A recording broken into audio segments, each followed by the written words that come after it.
Hi, this is Dave Lubert from SongTrellis. Today is June 10th, 2015. My mission today is to show you how the play rhythm service on SongTrellis works. The play rhythm service is a facility that is able to perform and animate hand drum rhythms. And I'll start it up and you can watch it happen. Just press the play button and here we go. And what it's doing is it's performing the rhythm that's specified by this string of cymbals. What does this thing mean? Well, it is describing a 4-beat cycle of rhythm. There are 3 cymbals in each grouping, and these groupings represent the beats of our rhythm cycle. And so the beats are, so we have 3 cymbals in each group, meaning each beat is divided in 3, and what are we placing in each of those subdivisions? Well, if there's a symbol, that means we're making a sound. If there's a star, it means in that subdivision we're not making a sound. And so, and what does the S and O mean and the B? There is a way of notating the hits that a hand drummer is going to make on their instrument. And these are the 3 most common ones used in African music, Brazilian music, Afro-Cuban music, music in the Caribbean, and this is being adopted pretty frequently among players in the United States now, and in Europe. Okay, so the S is a sound that sounds like it's an accentuation. Sounds like kind of like a rifle crack when it's well executed, although it doesn't have to be that loud, but it definitely is a surprising sound, and that's the S, the slap. O has kind of a funny story. It's actually, the way they use it in this notation, it's a pictograph. It's showing you that you're going to be hitting the outside rim of the drum. When you do that, you get a ringy sound out of the drum, and that sound is called tone. And so if you hear me later on talk about tone, that is that O symbol. I'm interpreting that verbally. And B stands for bass. That is making the low sound on the drum. That's done by bouncing your hand off the middle of off the skin head of a hand drum, and so bass.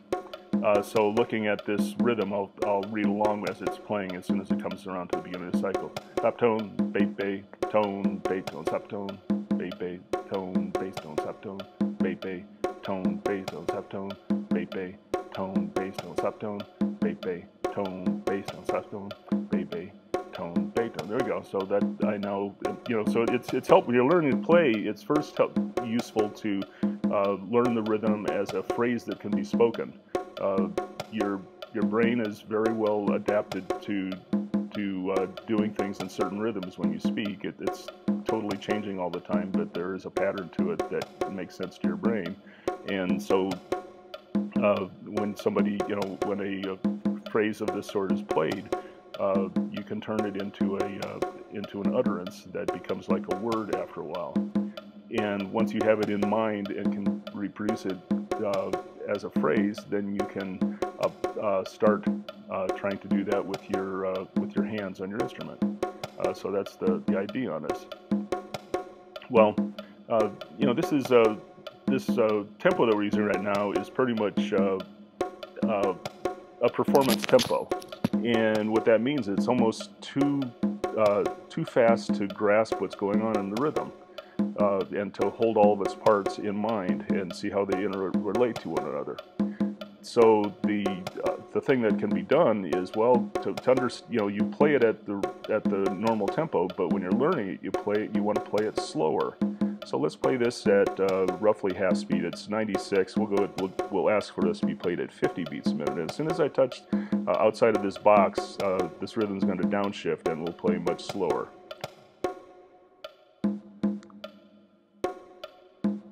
Okay, and one thing that's going on here is there's an assistance here to let us hear where the beat is located in this rhythm cycle.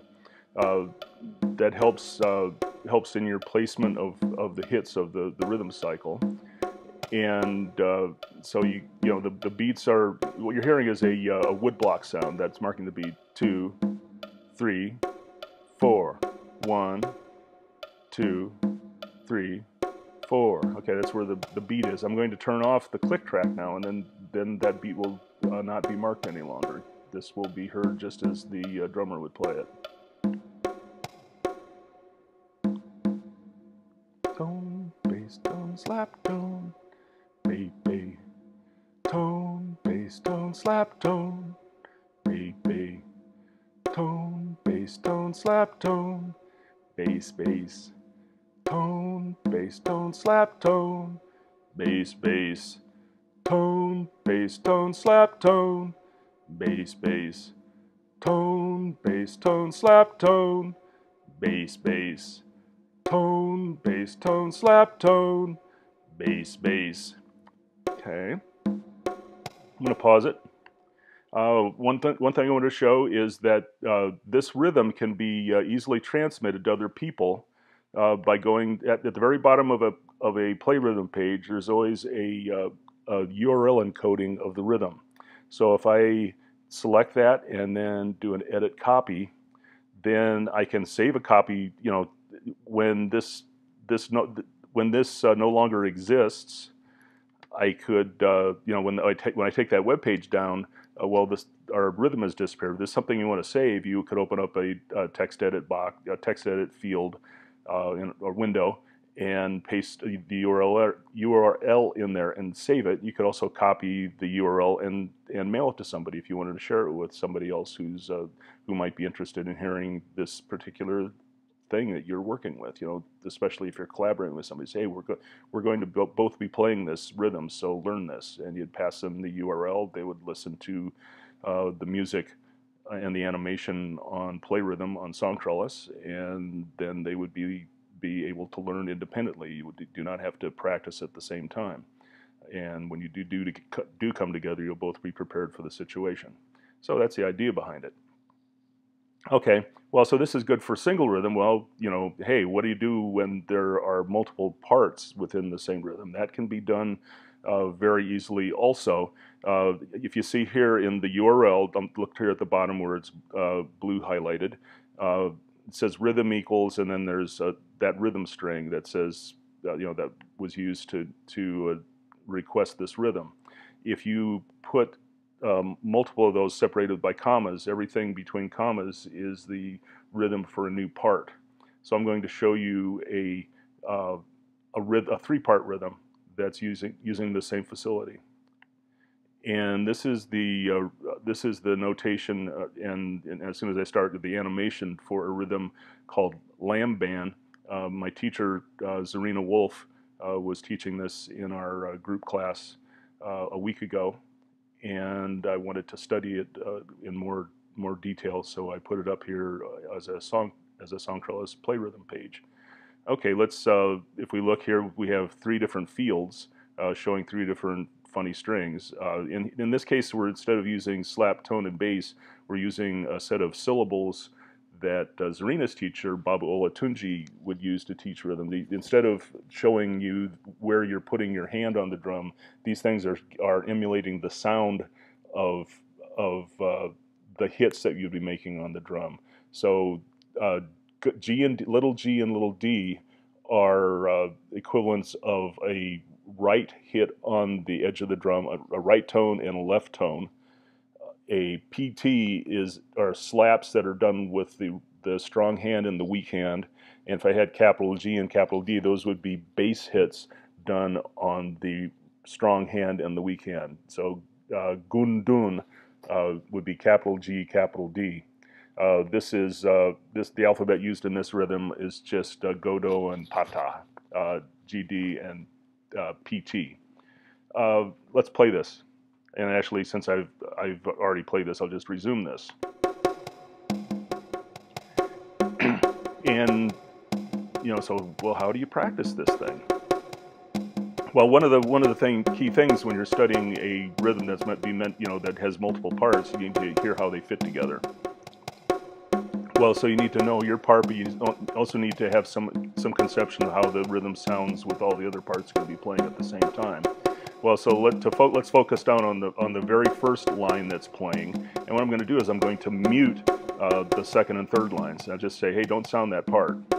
And as soon as I unselect it, it becomes silent. And if I unselect everything, it becomes totally silent. But I'm going to focus on the first line. Here we go. Pa, ta pa, go to pa, ta pa, go to pa, ta pa, go to pa, ta pa, go to. Okay, so that's the first rhythm. And you know, so drummer can bring their instrument over here and play along with this. And okay, so let's keep that in mind, and let's start up the second one for a second.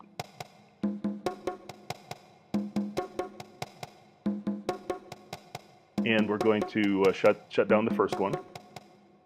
Okay, I'll start with the go to pata, pata, go to pata, go to pata, pata, go to pata, go to pata, pata, go to pata, go to pata, pata, go to pata. Good. So let's start up the third and mute the second. Okay, and I'll say this as it starts up. Go to go pa, go to go pa, go to go pa, go to go pa, go to go pa, go to go pa. Okay, and I'll start all three of them at once again. And if I wanted to, this probably doesn't need the click track, but I could turn that on and it'll shine through possibly, although pretty much all the beats are covered with hits of these three parts, so it won't be really extremely noticeable if I turn that on. It's going to go back to the server and say, hey, I have a copy here that does not include the click track, so you please have to build me a new one. And here we go. So I don't know, you may hear that there's a burst of energy every time you come to a column that has, when one of the numbered columns is playing, then you should feel a little bit more energy in that instant of time. Okay, I'm going to, actually once it has the click track in its MIDI sequence, we can turn it off and it'll just turn it off, mute it just like it was doing other places. Okay, so let's hear this rhythm slower.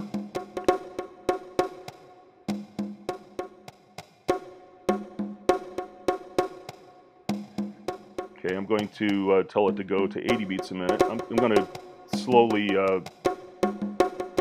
increase the tempo and see, so this is giving you an idea for performance possibilities. Is this a playable tempo for this? 90's pretty energetic. You get people exercising on the dance floor if you get above 90. Let's go to 100. And 110. Wow. Let's go 120.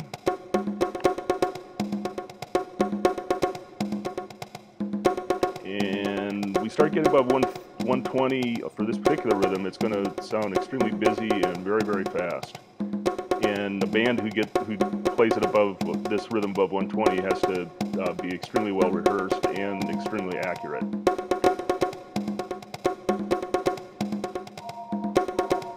And here we go, 130, we'll go to 140. When we get to 160, that's almost not, you'll have people falling down if they try dancing with this rhythm. How fast can we go? Diabolical.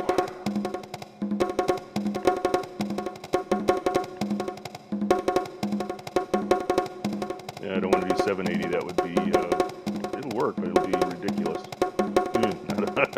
Not 1180 either.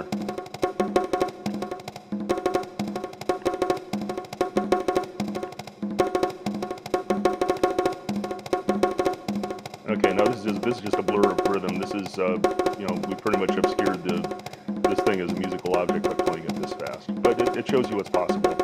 And, what goes when it happens to go to 900, man? It's going to sound, it's a cascade.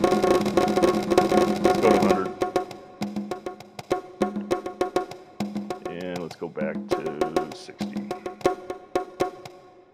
Okay, good. Okay, what happens if, say you'd like, so this music playing right now is depending on the web browser having a MIDI player attached, installed in the web browser.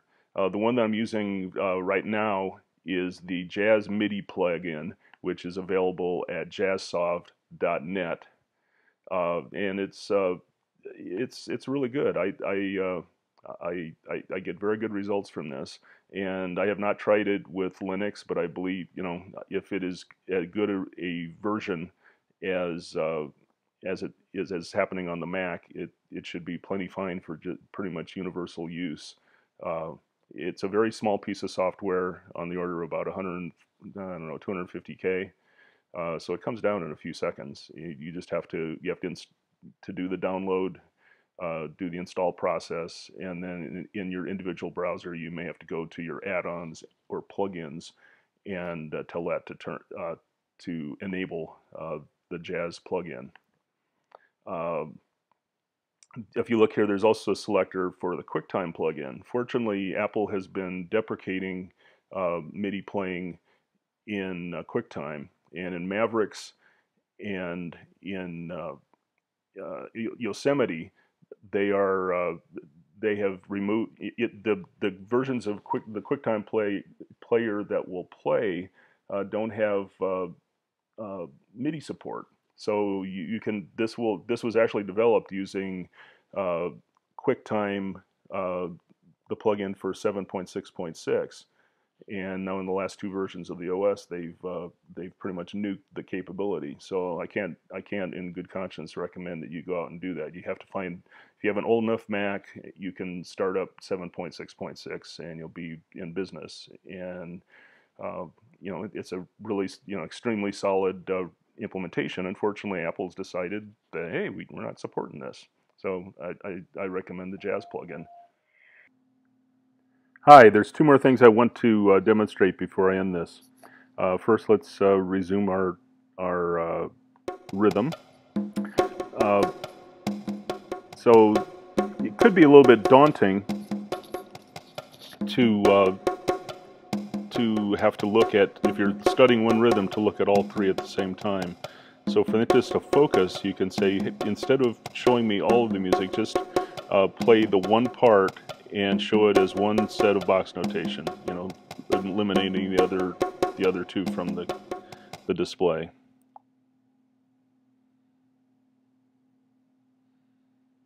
And when the server responds, we'll be in business.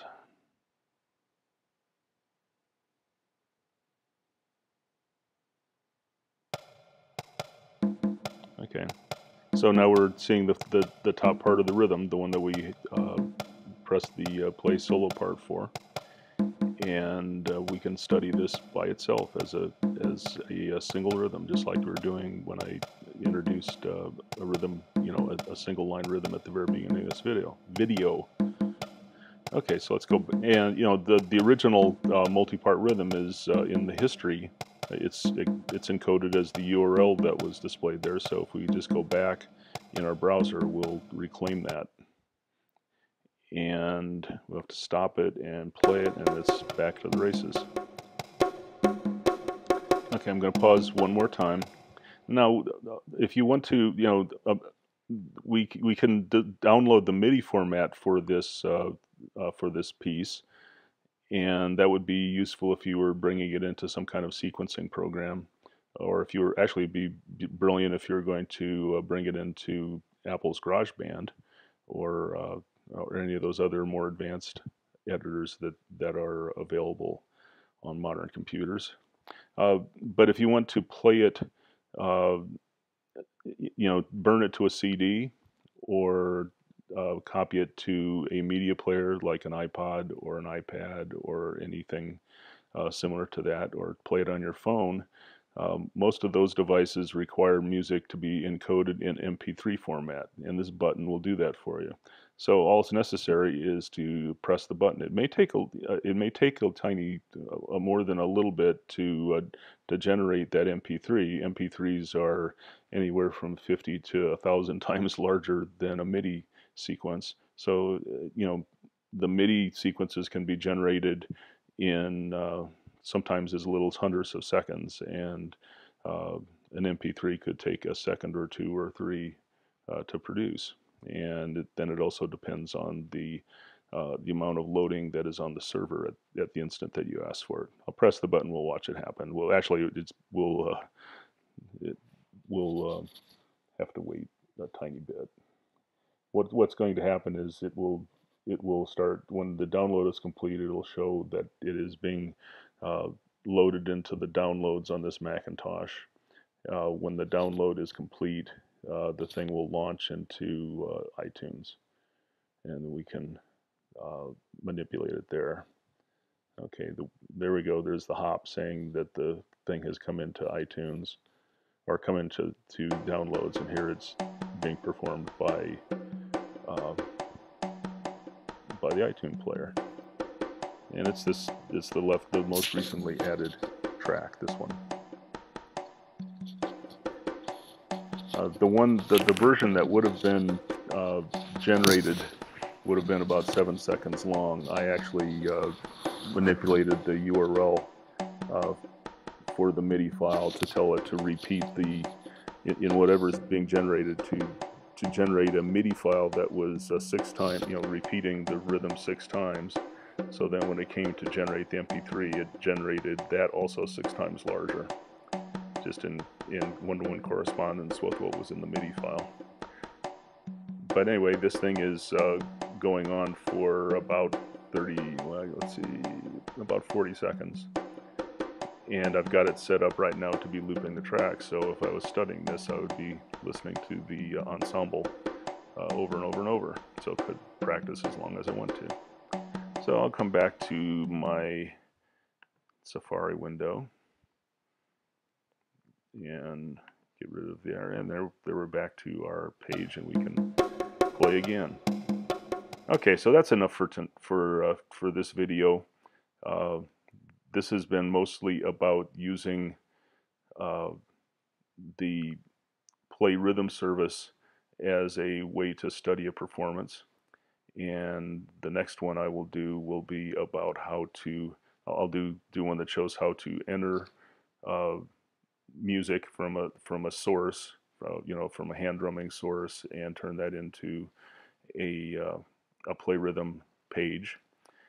And then I'll also show using Play Rhythm how to use that to invent new rhythms for yourself. So very good. Thanks a lot. See you later.